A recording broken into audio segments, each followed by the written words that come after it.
आज का पहला आर्टिकल रिमिटेंसेस टू इंडिया से रिलेटेड है। जैसा कि मैंने आपको पहले ही बताया कि मैं पॉलिटी पूरी एमसीक्यू के थ्रू आपसे डिस्कस करूंगा, तो इस सेशन में हम पॉलिटी के क्वेश्चन लास्ट में डिस्कस करेंगे। तो पहले आज इस आर्टिकल को डिस्कस कर लेते हैं। रिमिटेंसेस टू इंडिया, पहले हम जान लेते हैं रिमिटेंसेस क्या होता है। रिमिटेंसेस क्या होते हैं? एक्चुअली एक तरह की मनी होती है, पैसा होता है जो बहुत ज़्यादा इम्पॉर्टेंट होता है फॉरेन एक्सचेंज को बढ़ावा देने के लिए। आप ऐसे समझ लीजिए, जितना ज़्यादा डॉलर हमारे इंडिया में आएंगे उतना ज़्यादा हम कोई भी चीज़ इंपोर्ट कर पाएंगे। जितनी ज़्यादा हम इंपोर्ट करेंगे कोई भी चीज़ डॉलर के थ्रू, तो उतना ज़्यादा हमारे लिए इजी होगा इकॉनमी के लिए। और जैसे जैसे डॉलर कम होते चले जाएंगे हमारी इकॉनमी को प्रॉब्लम होती चली जाएगी। यही चीज़ यहाँ पर बताई गई है कि रिमिटेंसेज जो होते हैं वो माइग्रेंट के द्वारा भेजे जाते हैं किसी भी कंट्री में, अपनी फैमिली को, फ्रेंड्स को, दोस्तों को, और ये फॉरेन एक्सचेंज में बहुत बड़ा रोल निभाते हैं। यही चीज़ यहाँ बताएगा। हमारा रिमिटेंस पहले जो 89 बिलियन डॉलर था 2022 में, अब बढ़कर 112 बिलियन डॉलर हो गया। इस 112 बिलियन डॉलर के साथ साथ हमारा इंडिया आज भी रिमिटेंसेस के मामले में नंबर 1 बना हुआ है। आगे देख लेते हैं हम क्या बताया गया है आर्टिकल में। Remittances, private remittances significantly contribute, मतलब ये कहना चाह रहे हैं जो रिमिटेंस हमारे प्राइवेटली प्राप्त होते हैं, जो घर से प्राप्त होते हैं, जो बहुत सारी कंपनी हमारे इंडिया की बाहर लगी होती हैं, वहाँ से जो रिमिटेंसेस प्राप्त होते हैं वो बहुत बड़ा रोल निभाते हैं हमारे फॉरेन एक्सचेंज में। आप ये चीज़ तो जानते ही होंगे, जैसे ही 1991 में इंडिया फॉरेन एक्सचेंज क्राइसिस हुआ था तब आईएमएफ ने इंडिया की मदद प्रोवाइड की थी। ये कंडीशनल मदद थी। कंडीशनल मदद ये होती है कि आप अपनी इकॉनमी में रिफॉर्म लेके आओगे। अगर आप अपनी इकॉनमी में रिफॉर्म नहीं लाते हो तो हम आपकी कोई मदद नहीं कर सकते हैं। तो यही चीज़ है, ये रिमिटेंसेस से ही रिलेटेड ये चीज़ थी कि कैसे फॉरेन एक्सचेंज, फॉरेन डॉलर ज़्यादा से ज़्यादा हमारी कंट्री में आएंगे तो हमारे जो फॉरेन बिल हैं वो उतने ज़्यादा कम हो जाएंगे और हमारे रुपीस की वैल्यू उतनी ज़्यादा बढ़ेगी। एक चीज़ आप जान लीजिए, जब बहुत ज़्यादा किसी कंट्री में डॉलर हो जाते हैं तब भी उस कंट्री की ओन करेंसी की वैल्यू डिक्लाइन होने लगती है। ठीक है, तो इस तरह से एक बैलेंस बनाना पड़ता है। बैलेंस ऑफ पेमेंट जो होता है ना, बैलेंस ऑफ पेमेंट का ये बैलेंस होता है, उसका नाम ही है बीओपी क्राइसिस। अगर बैलेंस ऑफ पेमेंट कहीं ना कहीं डगमगाया तो आपकी कंट्री में प्रॉब्लम आ सकती है, इकोनॉमिक क्राइसिस आ सकते हैं, इन्फ्लेशन आ सकती है, ये सब चीज़ें आपको देखने को मिल सकती हैं। आगे हम देखते हैं अब क्या कह रहे हैं कि रिमिटेंसेज जो है वो बहुत इंपॉर्टेंट रोल निभाते हैं current account of the country के बैलेंस ऑफ पेमेंट में। मैंने बताया ये आप कोई चीज़ इंपोर्ट कर रहे हैं तो करंट अकाउंट से रिलेटेड है ये चीज़। आप कहीं भी कोई चीज़ इंपोर्ट करेंगे तो वो करंट अकाउंट से ही रिलेटेड होगी। ठीक है, तो ये चीज़ हमने यहाँ पर देखी। वही बात यहाँ पर फिर से बताई गई है, इंडिया लीडिंग ग्लोबल रेसिपिएंट है। रेसिपिएंट का मतलब है बहुत ज़्यादा यहाँ से कंसिस्टेंटली पैसा आता जा रहा है। ठीक है, अब यही यहाँ कह रहे हैं कि this is in contrast with FDI inflow. Contrast का मतलब यहाँ पर क्या है, ये कहना चाह रहे हैं कि जिस तरह से रिमिटेंसेस के मामले में इंडिया नंबर 1 बना हुआ है मगर एफडीआई के मामले में नहीं है। देखो 2023 में एफडीआई जो है 71 बिलियन डॉलर घट गया, मतलब घटकर 71 बिलियन डॉलर रह गया, जबकि फिस्कल ईयर 2022 में 85 बिलियन डॉलर था। ये चीज़ यहाँ पर एफडीआई से रिलेटेड बताई गई, फॉरेन डायरेक्ट इन्वेस्टमेंट से। अब टॉप रिसिपिएंट कौन से हैं जो सबसे ज़्यादा रिमिटेंस पाए हैं 2022 में, वो देख लेते हैं। इंडिया देखो मैंने बताया ये number 1, Mexico number 2, China number 3, Philippines number 4 और पाकिस्तान नंबर 5। तो आप यहाँ देख सकते हैं मैक्सिको नंबर 2 पे आ गया, कभी यहाँ पर चाइना हुआ करता था। ठीक है, टॉप सोर्सेज क्या हैं इंडिया के जो रिमिटेंसेस देते हैं? टॉप सोर्सेज जो हमारे हैं, सबसे पहले यूएसए से सबसे ज़्यादा रिमिटेंसेज आते हैं। ये इंपॉर्टेंट है क्योंकि इससे पहले यूएई था। मगर अब यूएसए हो गया इसलिए ये ज़्यादा इंपॉर्टेंट हो गया। तो हमने ये आर्टिकल रिमिटेंसेस से रिलेटेड देखा कि कैसे इंडिया में सबसे ज़्यादा रिमिटेंसेस आ रहे हैं, किस कंट्री से सबसे ज़्यादा रिमिटेंसेस आ रहे हैं, ये इंपॉर्टेंट है, ये बहुत ज़्यादा इंपॉर्टेंट है। और रिमिटेंसेस क्या चीज़ होती है, कैसे इंडिया नंबर 1 बना हुआ है और एफडीआई के इनफ्लो में कैसे डिक्लाइन हो रहा है। आगे हम देख लेते हैं windfall profit. Windfall profit tax मतलब इसे शॉर्ट में विंडफॉल टैक्स कहा जाता है।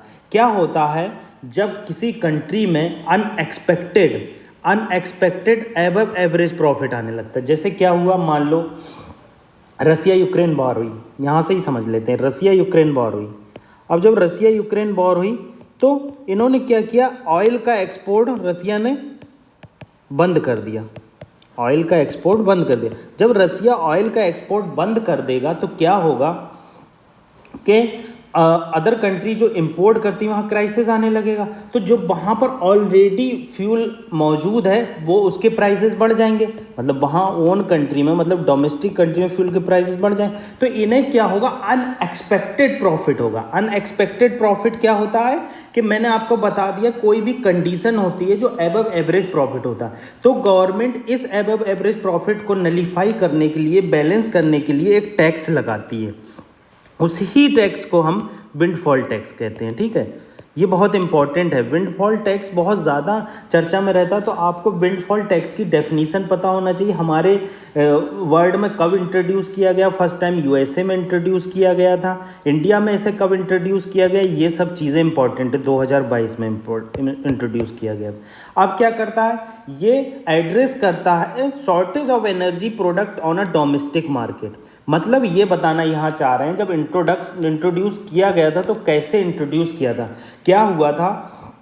एनर्जी प्रोडक्ट कुछ नहीं होता है, ये ऑयल के प्रोडक्ट होते हैं, पेट्रोल होता है, डीजल होता है, इसका शॉर्टेज होने लगा था डोमेस्टिक मार्केट में। तो क्या हुआ था, additional excise duty central government ने लगा दी थी। अब जी एक्साइज ड्यूटी आप ज़्यादा लगा दोगे तो एक्सपोर्ट कर नहीं पाएंगे, तो एक्सपोर्ट बहुत कम हो जाएगा, जिससे क्या होगा कि एक तरह का हमारे डोमेस्टिक प्राइसेस गिर जाएंगे। तो उसी को उस टाइम विंडफॉल टैक्स की कहा गया था जब इसे इंट्रोड्यूस किया गया था। मगर विंडफॉल टैक्स की डेफिनेशन मैंने आपको बता दी, अनएक्सपेक्टेड प्रॉफिट हो जाता है किसी भी रीज़न की वजह से, कोरोना की वजह से हो जाएगा, आपको किट जो हम किट पहनते थे उसमें, मास्क में अनएक्सपेक्टेड प्रॉफिट हो जाएगा। तो गवर्नमेंट क्या करेगी, एक विंडफॉल टैक्स ला देगी कि आपका जो प्रॉफिट है वो कंट्री में रीडिस्ट्रीब्यूट किया जा सके, उस कंट्री को वेलफेयर के लिए यूज़ किया जा सके। ऐसा नहीं है कि वो आप जो वेलफेयर स्टेट का कॉन्सेप्ट है वो मिनिमाइज हो जाए और आप ज़्यादा से ज़्यादा यूज़ करने लगें उसको और कंट्री के लोग पुअर होते चले गए। तो यहाँ पर ये चीज़ बताई गई है। अब ये देखो, यही चीज़ गवर्नमेंट को सिग्निफिकेंट सोर्स होता है एडिशनल रेवेन्यू का, ये चीज़ यहाँ बताई गई है। एड्रेस इनकम इनक्वलिटी मैंने बताई है, वेलफेयर स्टेट का कॉन्सेप्ट है, इनकम इनक्वलिटी को एड्रेस करता है और प्रॉफिट को रीडिस्ट्रीब्यूट करता है। एक चीज़ इसमें नेगेटिव कॉन्सेप्ट है, ये जो टैक्सेस होता है जो बिजनेस को डिस्करेज करता है। इंडस्ट्री और जो बिजनेसेस होते हैं वो आपकी कंट्री में इन्वेस्टमेंट करते हुए डरते हैं, तो डिस्करेज करता है। देखो लिखा है माइट डिस्करेज बिजनेसेस, ठीक है। तो ये चीज़ यहाँ पर हमने ये चीज़ यहाँ पर देखी, विंडफॉल टैक्स के बारे में उसकी डेफिनीशन देखी, हमारे इंडिया में कब इंट्रोड्यूस किया गया ये चीज़ देखी, और अमेरिका में फर्स्ट टाइम कब इंट्रोड्यूस किया गया था 1979 में, ये चीज़ देखी। तो ये आर्टिकल बहुत इंपॉर्टेंट है। अगला आर्टिकल जो है कावेरी डिस्प्यूट से रिलेटेड है। कावेरी डिस्प्यूट बहुत ज़्यादा चर्चा में रहता है, उसके चर्चा में रहने का पीछे का रीज़न क्या है, क्योंकि कावेरी जो रिवर है वो बहुत ही ओल्ड रिवर है और उसके रीजन मैसूर स्टेट है। मैसूर स्टेट ने क्या किया था, ब्रिटिश ईस्ट इंडिया कंपनी जो मद्रास में उस टाइम स्टेबलाइज थी उससे करार किया था। तो उसकी वजह से बहुत सारे डिस्प्यूट अराइज हुए थे कि आप वाटर का इनफ्लो इतना कर सकते हो नहीं कर सकते हो। वाटर कर्नाटका से मैसूर स्टेट, कर्नाटका जो था उस टाइम मैसूर स्टेट था, तो मैसूर से तमिलनाडु में कितना जाएगा, तो उसके बाद ये डिस्प्यूट अराइजेज होते गए। तो हम इसमें देख लेते हैं इसमें मेन पार्टीज़ कौन कौन सी हैं। देखो पहली तमिलनाडु है, केरला है, कर्नाटका है एंड पुदुचेरी है। तमिलनाडु और कर्नाटका तो आपको समझ में आता है क्योंकि यहाँ से मेजर बेसिन होकर जाता, मगर केरला इसलिए है क्योंकि केरला में इसका बेसिन की कुछ रिवर की डिस्ट्रीब्यूटरी या ट्रिब्यूटरीज़ हैं। तो ट्रिब्यूटरीज का पौंडीचेरी इसलिए है क्योंकि पौंडीचेरी का पार्ट तमिलनाडु में भी है और माहे जो है वो केरला में भी है। तो हम जानते हैं पौंडीचेरी की कई सारी यूनिट हैं, जो कई सारी यूनिट हैं पौंडीचेरी की, वो कुछ तमिलनाडु में है, कुछ आंध्रा में है, कुछ केरला में। 3 जगह पर पौंडीचेरी स्थित है। आप याद रखना, ये कभी भी आप पौंडीचेरी का मैप देखेंगे तो आपको केवल तमिलनाडु में नहीं मिलेगा, पौंडीचेरी आपको जो है बहुत सारे स्टेट में मिलेगा। 3 स्टेट मैक्सिमम मुझे याद है, आंध्र प्रदेश, केरला और तमिलनाडु में स्थित है। अब कावेरी का हम ओरिजिन देख लेते हैं। तो कावेरी लार्जेस्ट रिवर है साउथ इंडिया की और ओरिजिनेट होती है ताल कावेरी। ताल कावेरी एक रिवर है ब्रह्मगिरी हिल में, वेस्टर्न घाट कर्नाटका में, वहाँ से ओरिजिनेट होती है। ठीक है, ये इंपॉर्टेंट है कि आपको जो रिवर इंपॉर्टेंट है आपको पता होना चाहिए उसका ओरिजिन कहाँ से होता है और किस समय में होता है। अगर जितना ही ज़्यादा आप ओरिजिन को बार बार रिवाइज करेंगे तो वो खुद ब खुद लर्न हो जाएगा। तो कावेरी का ओरिजिन जो है वो ताल कावेरी से होता है, जो वेस्टर्न घाट कर्नाटका में स्थित है। इसे दक्षिण गंगा के नाम से जाना जाता है। ठीक है, सेक्रेड रिवर तो है ही, क्योंकि सेक्रेड रिवर इसलिए कोई चीज़ हो जाती है किसी कल्चर में क्योंकि उसका कल्चरल इंपॉर्टेंस होती है प्लस सोशो इकोनॉमिक इंपॉर्टेंस होती है, इसलिए वो चीज़ बहुत ज़्यादा इंपॉर्टेंट हो जाती है। अब आर्टिकल 262 देख लीजिए, क्या करता है पार्लियामेंट, जब कोई वाटर से रिलेटेड डिस्प्यूट आता है, इंटर स्टेट वाटर से रिलेटेड डिस्प्यूट आता है, तो आर्टिकल 262 के अंदर सुलझाया जाता है। आप देख लो पढ़ के से, it deals with the adjudication of disputes relating to water of inter state river और रिवर वैली। ठीक है, आप एक चीज़ ये अच्छे से जान लीजिए, वाटर का क्राइसिस इसलिए इमर्ज हो जाता है, वाटर जो है वो स्टेट सब्जेक्ट है। ये चीज़ आप नोट कर लीजिए, वाटर जो है स्टेट सब्जेक्ट है और इंटर स्टेट वाटर जो है वो कॉन्करेंट लिस्ट में है। उसमें सेंट्रल गवर्नमेंट पार्लियामेंट के थ्रू लॉ बनाती है और उसको सॉल्व करती है। देखो यहाँ पर लिखा हुआ है, पार्लियामेंट में by law provide adjudication of any dispute complaint with respect to the use, distribution, control और waste water inter state river और रिवर वैली। देखो इंटर स्टेट वर्ड यूज़ हुआ, यहाँ वाटर वर्ड यूज़ नहीं हुआ। इंटर स्टेट वर्ड इसलिए use हुआ है, मैंने आपको पहले ही बताया, वाटर जो है वो स्टेट सब्जेक्ट है। आप इस चीज़ को लर्न कर लीजिए, वाटर जो है स्टेट सब्जेक्ट है, मगर इंटर स्टेट वाटर जो है वो कॉन्करेंट लिस्ट का पार्ट है और इसमें पार्लियामेंट सेंट्रल गवर्नमेंट को लॉ बनाने के लिए कहती है। और ये यहाँ पर एक पार्लियामेंट वर्ड हुआ है। अब यहाँ पर अगर यूज़ हो जाएगा सेंट्रल में by law, central government by, वो गलत हो जाएगा, क्योंकि आर्टिकल कहना चाह रहा है पार्लियामेंट लॉ बना सकती है। ये क्वेश्चन ऐसे एमसीक्यू में बहुत आते हैं, आपसे ये क्वेश्चन वहीं पर गलत हो जाएगा। ठीक है, अब ये चीज़ बताइए मैकेनिज्म क्या है। कोई भी इंटर स्टेट वाटर डिस्प्यूट होती है तो inter state river water dispute act 1956 में आया था। ये क्या करता है, एक ट्रिब्यूनल स्टेबलाइज करता है। जब कोई स्टेट में वाटर से रिलेटेड प्रॉब्लम होती है तो वहाँ से एक स्टेट से दूसरे स्टेट में जो पानी जाता है, जो अपर स्टेट के द्वारा वाटर रोका जाता है, मान लो यहाँ पर डैम बना दिया, अब आपने ये वाटर का फ्लो रोक दिया, तो जो लोअर रिपेरियन स्टेट है वो केस दर्ज कराएगा, तब inter state water dispute tribunal बनेगा। तो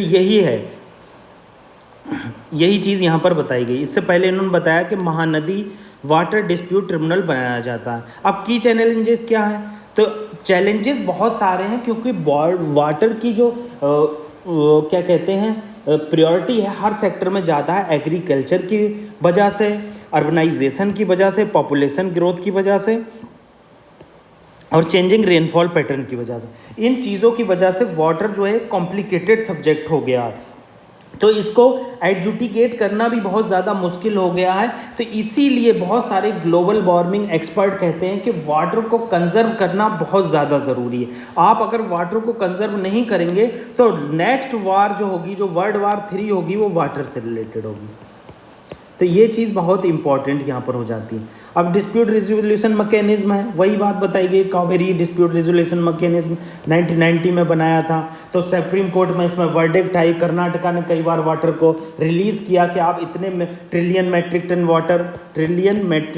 टन वाटर रिलीज़ करेंगे, तमिलनाडु को कोई डैम नहीं बनाएंगे, क्योंकि तमिलनाडु जो है वो लोअर रिपेरेनियन स्टेट। आप यहाँ पर देख सकते हैं, मैंने मैप में जैसा आपको दिखाया है, यहाँ पर आप देख सकते हैं कि कैसे ये कंट्रोवर्सी इमर्ज होती रहती है। यहाँ पर ये जो देखो डैम बनाए गए हैं, कृष्णा सागर डैम, बहुत सारे ये ट्रिब्यूटरीज़ हैं, ये चीज़ बहुत ज़्यादा इम्पॉर्टेंट है।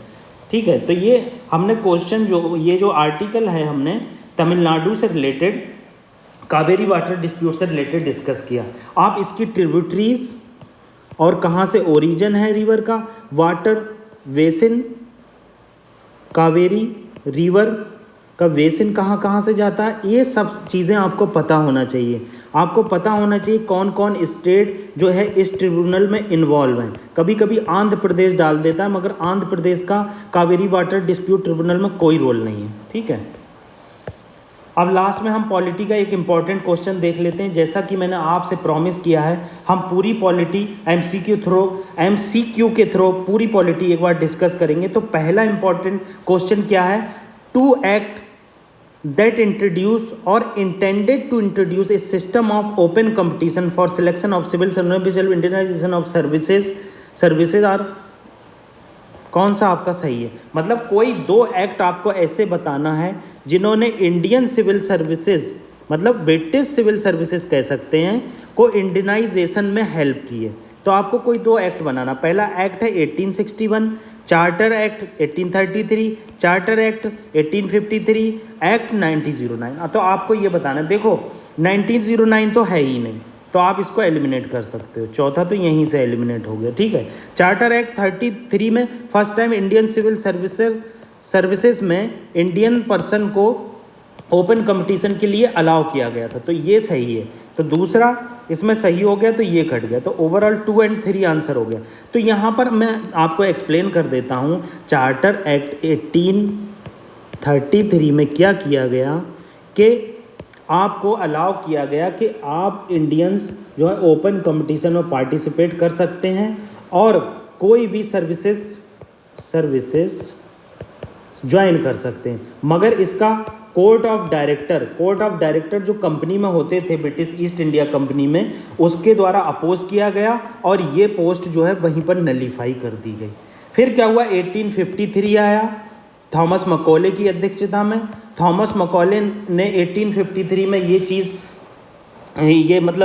थॉमस मकॉले ने 1853 में ये चीज़ ओपन की और बहुत सारे लोगों के लिए सिविल सर्विस रिक्रूटमेंट शुरू किया। तो मकॉले एक कमेटी थी जो 1854 में बनी थी इंडियन सिविल सर्विसेज से रिलेटेड। ये आप बहुत ज़रूरी है, इसे अच्छे से पढ़ लेना। तो जो इम्पोर्टेंट सार था वो मैंने सारा डिस्कस कर दिया कि कैसे मकॉले कमेटी आई। आप ये देखिए, हम कई दिन से टीबी मकॉले के बारे में डिस्कस कर रहे हैं,